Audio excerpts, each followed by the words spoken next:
بسم اللہ الرحمن الرحیم نحمدہ و نصلی علی رسولہ الکریم اما بعد۔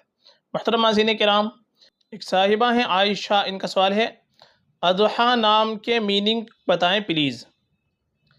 دیکھیے، جو نام آپ نے پوچھا ہے اضحیٰ، یہ ضاد کے ساتھ آپ نے پوچھا ہے، یہ عربی زبان کا لفظ ہے، اور عربی زبان کے اندر اضحیٰ قربانی کو کہا جاتا ہے، قربانی کا دن، عید الاضحیٰ جسے کہا جاتا ہے نا، عید الاضحیٰ، قربانی کی عید۔ تو اضحیٰ کے معنی قربانی کے آتے ہیں، تو اضحیٰ نام اگر رکھنا چاہے تو معنی کے اعتبار سے ہم رکھ سکتے ہیں، معنی میں کوئی خرابی نہیں ہے، نام رکھا جا سکتا ہے۔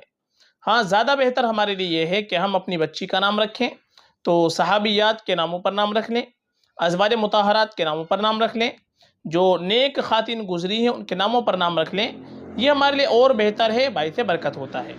آپ کو صحابیات کے نام دیکھنے ہیں یا اسی طریقے سے نئے نام دیکھنے ہیں تو آپ ہماری پلے لسٹ کے اندر جائیں، وہاں پر آپ کو صحابہ صحابیات کی پلے لسٹ مل جائے گی۔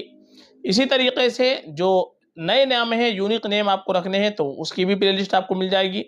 لیٹر کے اعتبار سے آپ کو نام رکھنا ہے تو لیٹر کے حساب سے بھی آپ کو پلے لسٹ مل جائے گی، وہاں پر آپ کو اے سے لے کر زیڈ تک ہر لیٹر سے آپ کو نام مل جائیں گے، لڑکی کے لیے بھی لڑکے کے لیے بھی۔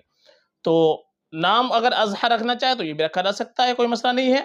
زیادہ بہتر یہ ہے کہ ہم صحابیات کے ناموں پر نام رکھ لیں فقط، واللہ اعلم۔